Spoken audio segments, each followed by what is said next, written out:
করলি তো কেন? আর বলো না, হ্যাঁ আমি প্রচন্ড বিড়ম্বনায় পড়েছি। কি হয়েছে? আর ঝামেলার শেষ নাই।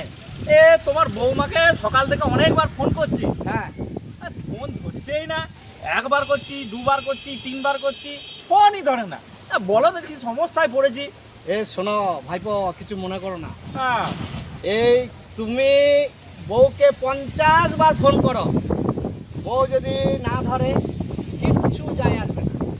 আর তোমার বউ যদি একবার ফোন করার পর দ্বিতীয়বার ফোন করে যদি না পায় ভাইপো, তাহলে যে অ্যাকশনটা হবে আর যে প্রবলেমটা তোমাকে দেবে না, সেটা একমাত্র তুমিই বুঝতে পারছো। ঠিক বলেছো কাকা, ঠিক বলেছো।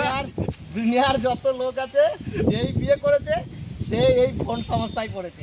একদম ঠিক বউকে কথা। ফোন করো, বউ পাবে, সব সময় ব্যস্ত, নাহলে বউকে পাবে না। হ্যাঁ। আর বউ যদি তোমাকে করে যদি না পায়, ই বাবারে। তাহলে হইলো, বুঝলে? সুতরাং ওই বিচলিত হইও না, ও যখন ধরবে ধরবে, আর না ধরবে না ধরবে। তো ঠিকই বলেছো। ঠিক আছে, চলো ঠিক আছে, চলো চলো। হ্যাঁ, চলো।